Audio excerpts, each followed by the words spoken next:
Build creative confidence. Beat the inspiration addiction. Join the Writer's Gym.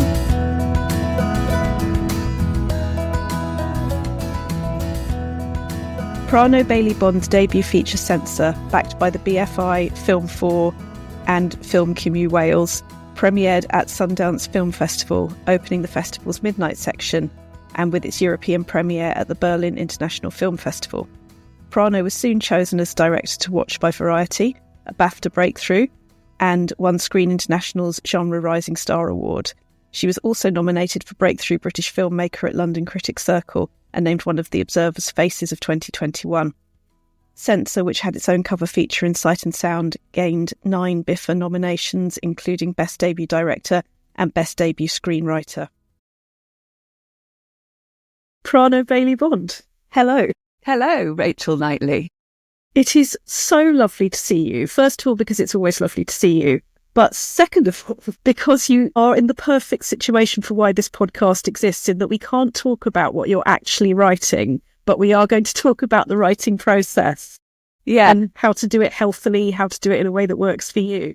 Yes, yeah. And hopefully finding the balance of healthy writing, I suppose. I feel like it would be rude, verging on impossible, not to start with David Lynch, because we both have a huge influence in common there.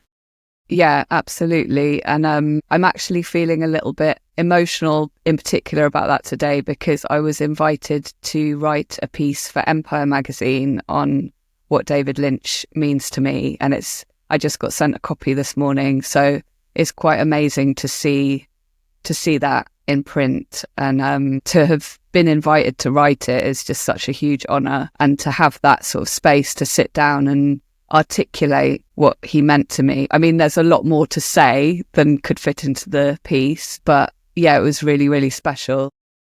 I am so looking forward to reading that. I saw on social media that they'd asked you to do that this morning, and I'm really, really looking forward to reading it.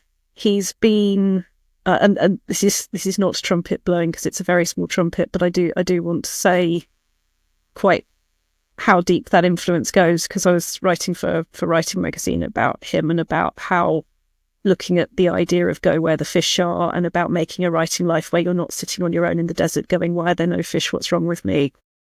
Making your own situation in all the ways that you can mean that you are going where the ideas will come to you, I think is a very important thing. Yeah, I think his words on creativity are so useful and healthy for anybody writing, because he talks about the idea existing and that it's out there and that it's being delivered to you. Didn't he say when he got some kind of Lifetime Achievement Award that like none of them were his ideas or something like that? I read. The chef doesn't make the fish, the chef cooks the fish was one of them.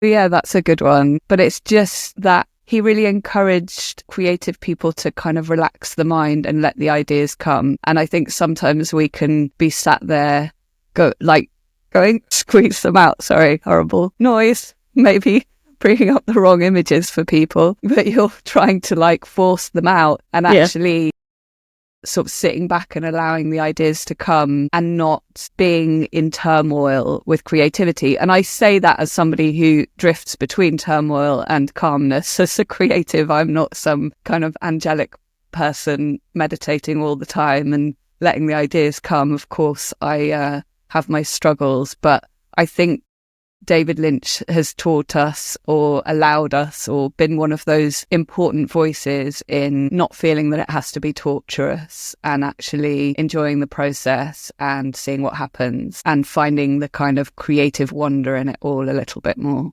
Absolutely. And that whole concept of room to dream and working out what that means for you, I love that it's been so important for both of us, and I'm so looking forward to reading what you write about it in Empire magazine. I am enjoying you using the image of it's essentially creative constipation, that as with what we're comparing it with, you just force it and make yourself as miserable as possible. That's not the way through it.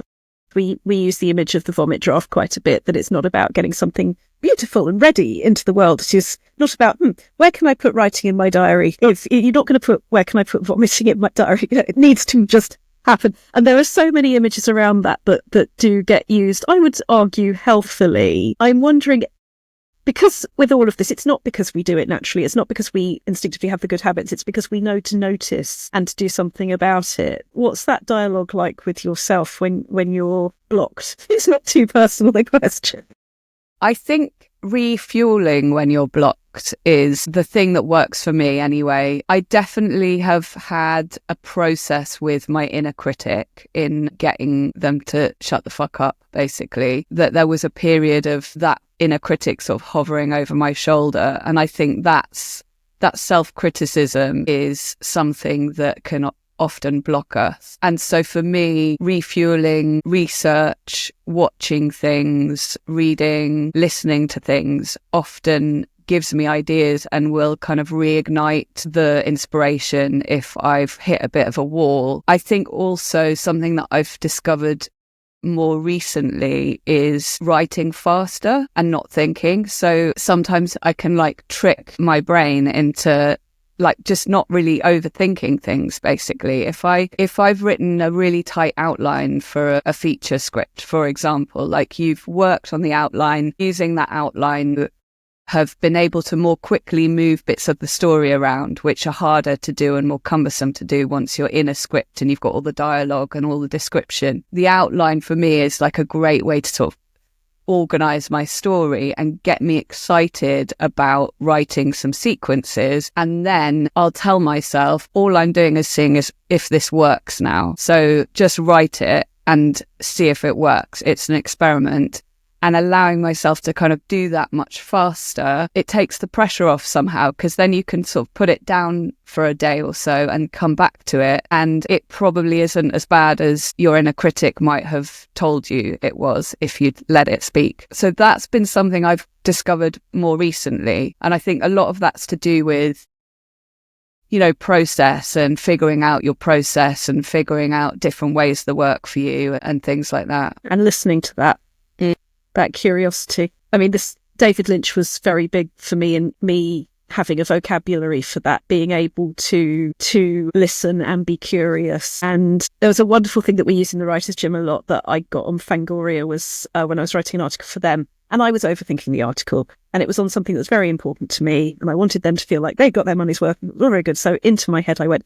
And as I was overwriting it and realising it, had this wonderful conversation with the then deputy editor, Ariel Fisher, who said, say the thing. And I now have this series of the best writing advice is never about writing, but the way that has helped me in life as well as art.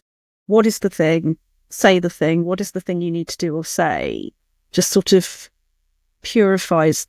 Yeah, totally. I think so. When I first started to make short films properly, when I'd sort of left university where I studied filmmaking, the first short film which I wrote and directed, I finished it, I screened it, and people came out, and I think about 30% of the audience actually understood what was going on, because it was all full of metaphors and it was very strange. It was kind of concluded with somebody being sick on themselves, and that was their sort of release, I suppose. And I think at that point in time, I guess I decided that I wasn't really a writer. I'd always felt very, very confident as a director. I'd always felt more visual, even though I wrote stories when I was younger, a lot of stories, and I did enjoy writing. I loved reading. I was painting a lot more and thinking in a visual way. And I kind of told myself, I'm not really a writer because I need to be able to explain my ideas more,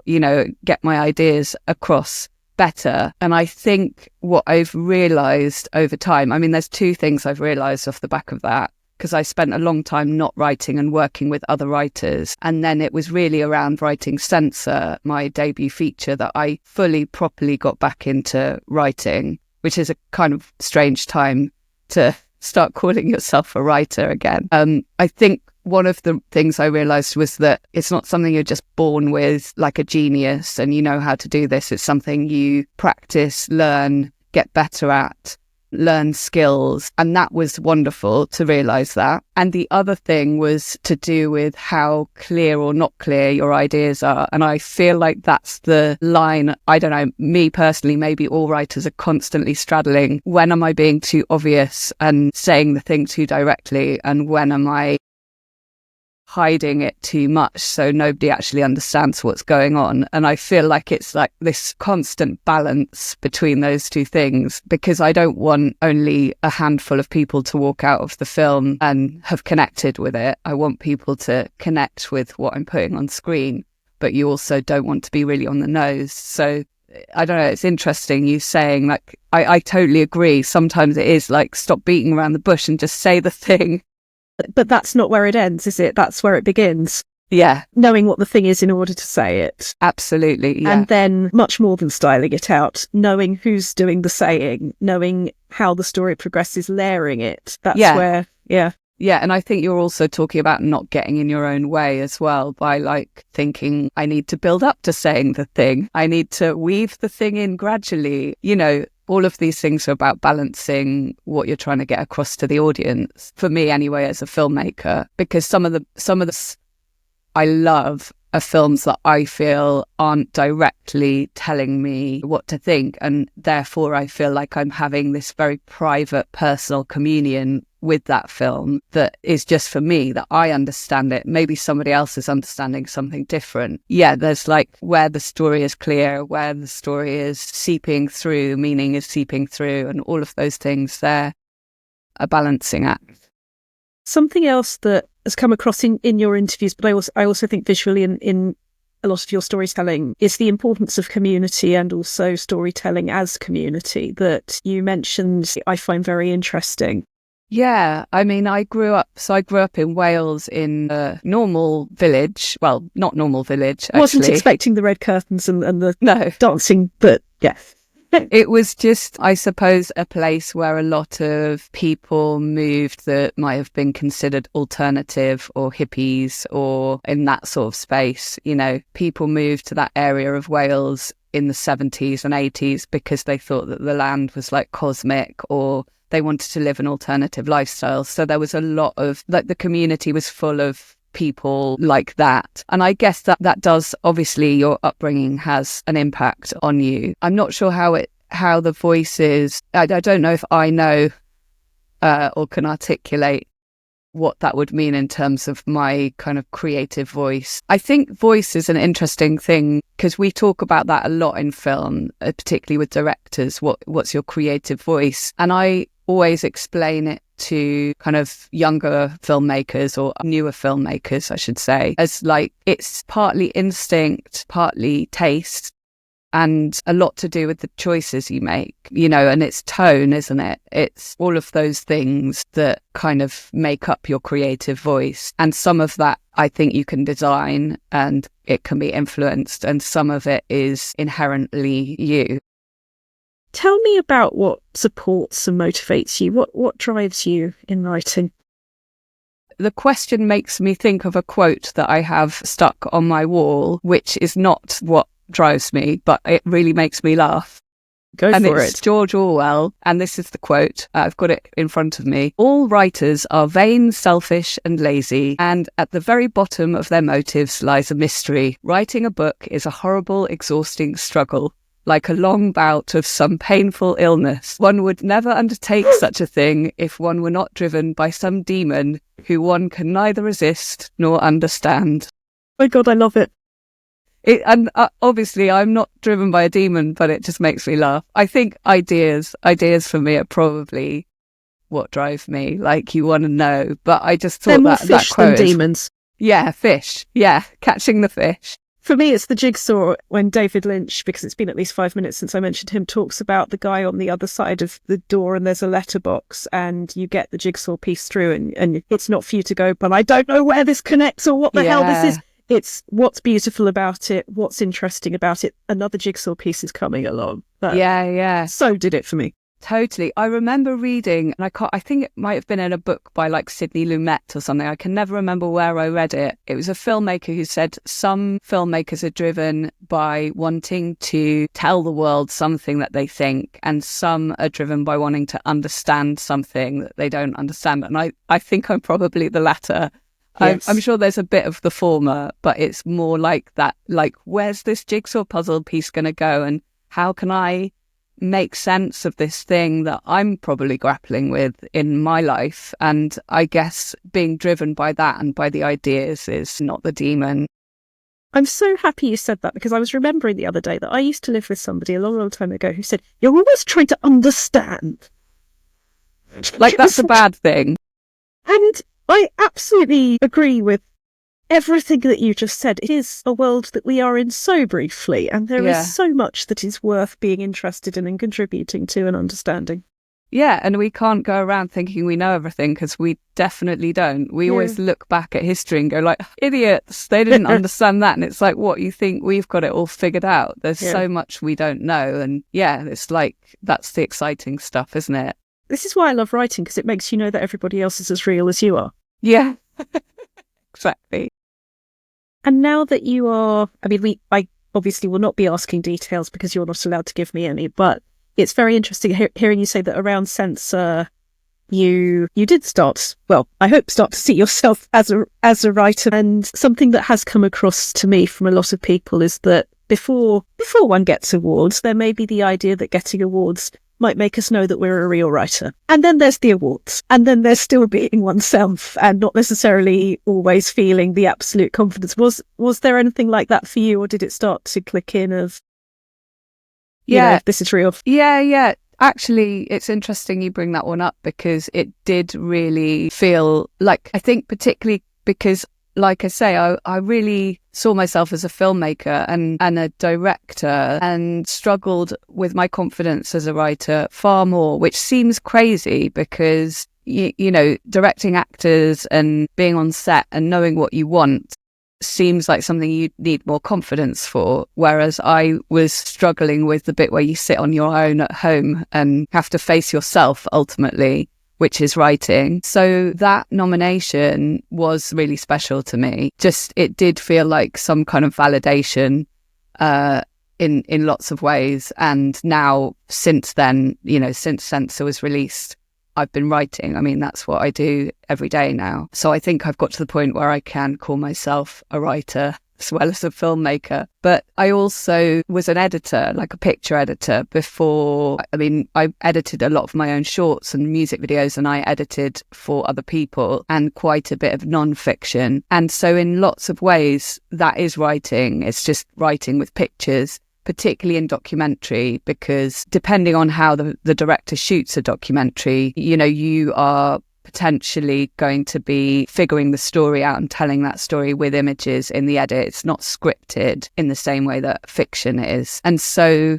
I think I could write with images, in that sort of scenario. And that's probably helped me a lot as a writer and as a director, because I think picture, edit and writing are very similar processes, because they're all about the story and the flow and, deciding whether it's like deciding on the line in the script or the take that you're choosing in the picture edit. Everything's like the nuance of how you pull this story together. And so I think that kind of really fed into me writing. But the BIFA nomination was definitely a very welcome one for me, for sure. The word in my head is permission, but sometimes something happens and it feels like permission to acknowledge this is a part of me. This is maybe one of the most important parts of me. This is who I am. Yeah, and I think that permission in some ways was already given by the people who encouraged me to co-write my debut feature rather than just work with a writer. Yeah, and so I do co-write. I'm co-writing all the projects I'm currently working on. That's not to say I wouldn't write on my own now, but it's not happening at the moment. And so, at that point, on my shorts, I had written one or two, and I had been, I'd given birth to the ideas for the others predominantly anyway, maybe one I didn't. And then I'd worked really closely with the writers of those shorts. So I was heavily involved in that side of things and developing the visual world of the film and feeding that to the writer and seeing that folded into the script. But it was when we started writing Censor that I was kind of encouraged to co-write, because I knew the character, I knew what I wanted to say, and it seemed silly not to be more sort of heavily involved in writing the script. And so I'd been given permission in a way at that point. And then the fact that, it went well, obviously then you learn to give yourself a bit more permission as well. That's it, isn't it? There's the rest of the world might have known for ages, but the deeper something goes, the more important it is to you, the more complicated it can seem, maybe. Yeah, maybe. When you are co-writing, what makes a good co-writing process? I know we can't talk about content, but in terms of what works for you in a co-writer or being a co-writer, what's that like? I think, so it's interesting. I'm working with 3 different co-writers at the moment. So, and I'm working slightly differently with each one. I guess it's similar to like people ask you, how do you work with actors? And I find I'm as much working the way I want to work as bouncing off the way that other person will work best. And you're adapting and obviously kind of influencing the way the process will go, but really responding as well. And so it's the same with co-writing. Anthony Fletcher, who I co-wrote Censor with, Anthony and I, we tend to work together. We talk a lot. When I say work together, obviously I work with all my co-writers, but what I mean is that we work on the script at the same time. So we will talk like every day or every other day on Zoom or something. And we're kind of constantly sending each other the part of the script we've been working on. And because Anthony lives in Uruguay, we're on slightly different time zones, which can work because often there's always somebody working on the script. And then we're kind of batting it around back and forth. And then I'm working with other co-writers who I've not worked with before up to this point. So it's really exciting to be working with new people as well. And with each of them, I'm working slightly differently. So perhaps they'll have a section of the script for a bit longer and send it over to me, and then I'll do the next bit and send it back. Or one of us will do a whole pass of the script, send it to the other one. But the thing, I guess, that allows any of those processes to work is to make sure that you've written a very clear outline and you both know the story that you're telling and the world you're creating, that you understand as much as possible at the stage you're at, who these characters are and what they want, and the tone as well. Find tone. Sometimes it can be quite hard to talk about unless it's like a really obvious tone, but that's something that I think, we're often finding that a little bit through the writing, but you have a kind of idea of what you're aiming for in your head, whether it's like something lighter and more absurd or something quite grounded and deep, that's something that it's important for you both to know that you're making the same film ultimately. But I love co-writing because you say things out loud, and sometimes when you're sat on your own, you feel like you're banging your head against a wall, and then you jump on Zoom with your co-writer and you say things to each other, and then all the ideas come, or they might tackle a scene that you're struggling with and throw something in, and it may or may not be the right thing, but whether it is or isn't, it'll give you an idea. So it's this kind of dialogue that keeps things alive and fresh. And also sometimes you're working on things that can feel a bit complicated in different ways, and having another brain is useful. I don't know if this is just a completely wrong time of career to ask this, but while you're writing professionally and you're co-writing, you're doing all the things that you're doing, are you tempted by other genres for fun? Or are you just writing so much that that's not really a fair question at the moment? I mean, are you tempted by prose, poetry, anything else other than genre-wise? That's really interesting. I have had people kind of, ask me if I'd be interested in, for example, writing a novel. At one point, there was a literary agent who got in touch and asked if I'd be interested in that. And I thought, I'm so focused on making films, it would take such a huge amount out of my schedule to go and write that. I think if I had an idea for something and it just didn't feel like a film, but I was really passionate about it, then maybe I would consider another form. I do know filmmakers who both make films, write and direct films, and also write literature and also poetry, but I think I'm just so focused on the scripts that it would probably take a lot to tear me away from them. So unless an idea at some point tells you, I want to be a novel. Yeah, exactly. Yeah. We talk about the habits and the exercises that you bring into your life, so that writing isn't something that sits on the top shelf being all holy. It's something that we do little bits of every day. Was there anything that worked for you in terms of when you were sort of starting out, or lacked confidence or anything like that? Are there any writing exercises or rituals that do it for you? Yeah, I think there are things that I did on Censor that I probably still do, and then there's probably new stuff I do. So pre-procrastination is something I do. So I found on Censor, if I was writing and I hit a particularly difficult part, I'd be like, oh my God, that shelf is really dusty. I definitely need to clean that shelf. Otherwise, I'm not going to be able to write this bit of the script. So what I learned to do was spend Sundays like doing all the things that would potentially distract me.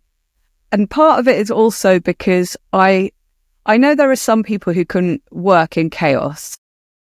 You go into their office and it's like there's stuff everywhere. I'm not one of those people. I need order around me. Maybe it's because my head is messy.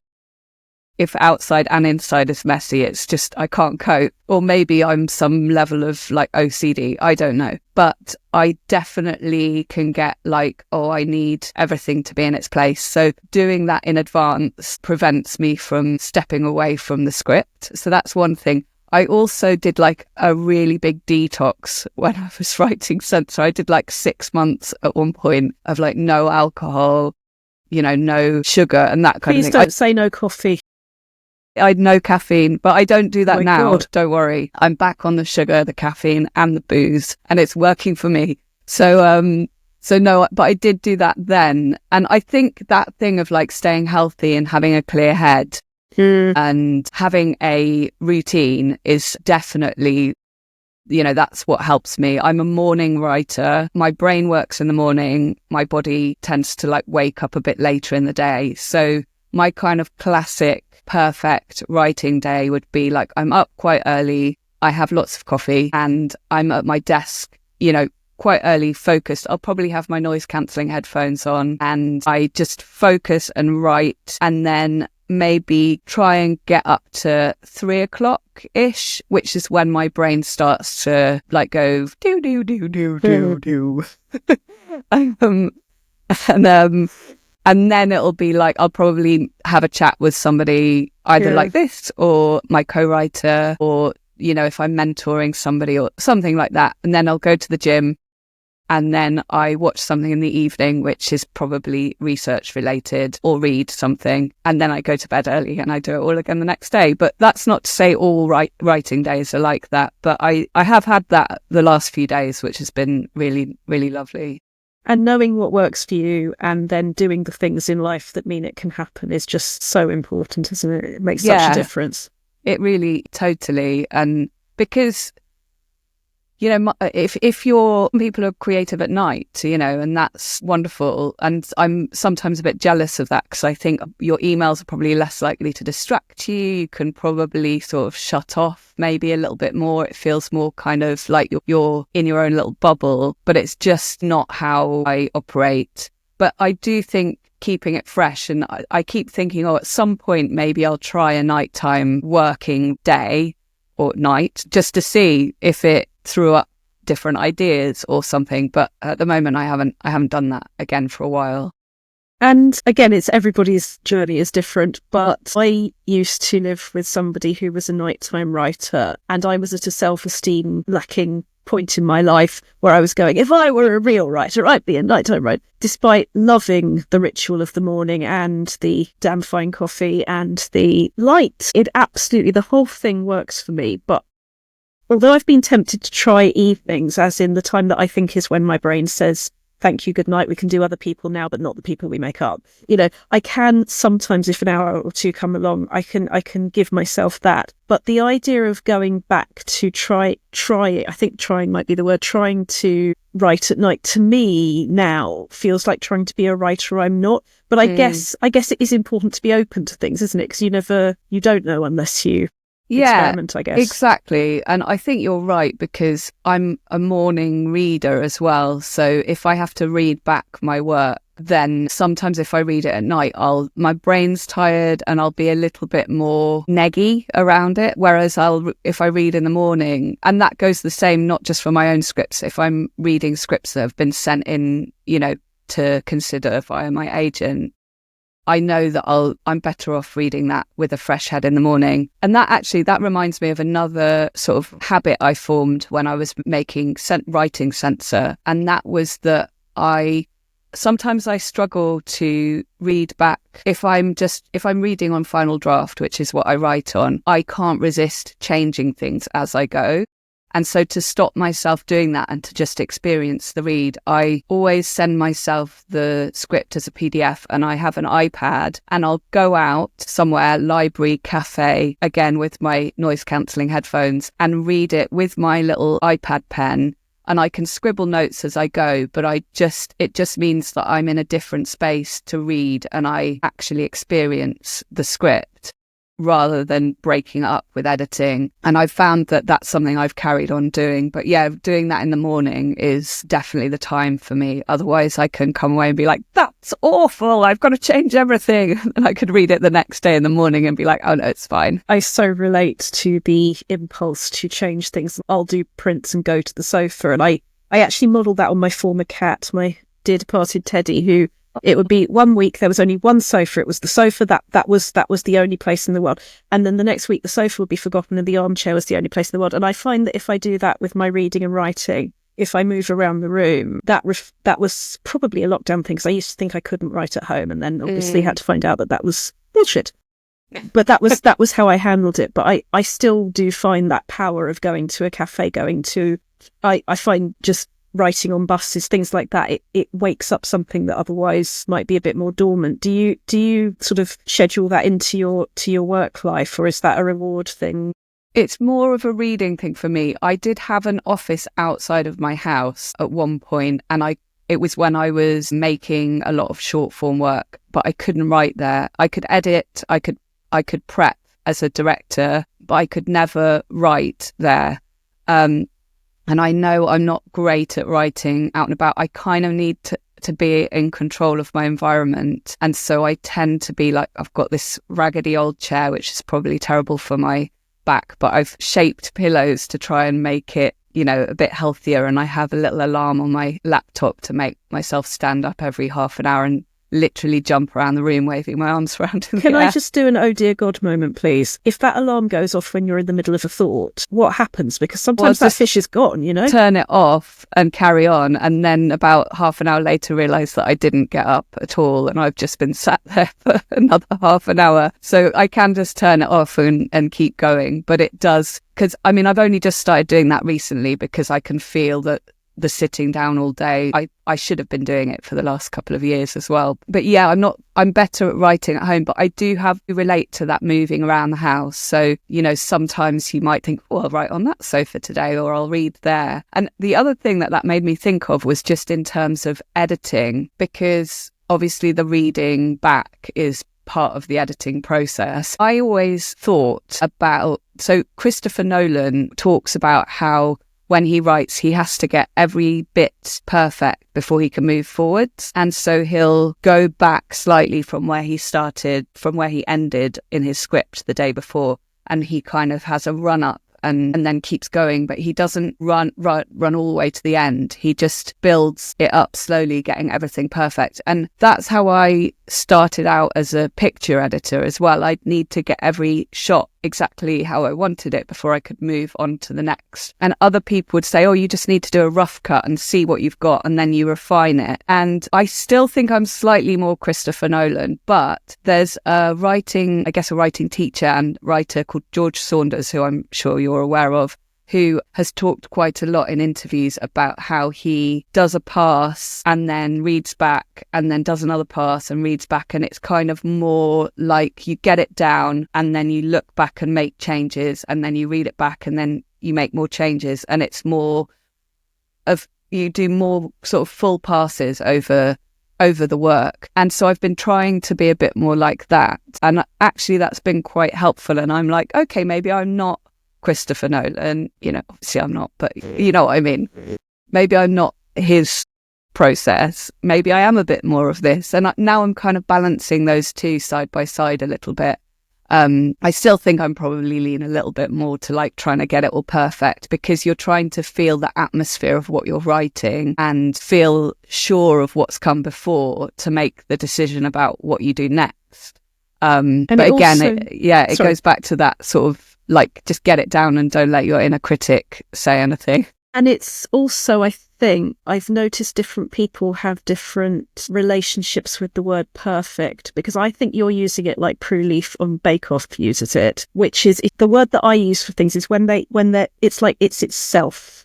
Yeah. When the sculpture has been revealed in the clay, when everything that isn't the thing has been stripped away, yes, move on. But for me, perfect as in like perfectionism and the possibility that for me holds to slow you down it was on my mind. And I get the feeling it's not actually a disagreement, not just with you. I've heard different people use it in different ways, but there's something almost, I wonder if there is something more cinematic in looking at it as shots rather than, you were saying about not being as attracted to novels unless the idea at some point comes, which it may well, but what novels need from us and what the external viewpoint needs from us can be so different. And maybe that comes into it too. Yeah, totally. And you're right. I mean, I think I am more Prue Leaf about perfect. It is getting that sort of instinctive feel that this is right. And obviously that can change. But yeah, I think there's so much I envy about literature because you're in the character's head a lot of the time, especially if it's a first person novel. And I love those novels. Unless you have voiceover in film, that's just not how it works. So you're constantly trying to get the audience to be in the character's head without actually being able to do that at the same time. Something that was incredibly important to me as a writer was discovering horror. I, with all due embarrassment, shame and fury, previously thought I was not a horror writer, or horror reader, which was utter bollocks, because I had always loved Gothic. I had always loved 19th century novels, everything that horror does, I loved. But I was of the it's all about people's limbs falling off and that's literally it ilk when I was younger. And the thing that changed everything for me was my now partner Mark daring me to write a horror story. And the voice of what happened, it was a semi-ghost. It was a supernatural story, and the voice felt so comfortable and so part of me.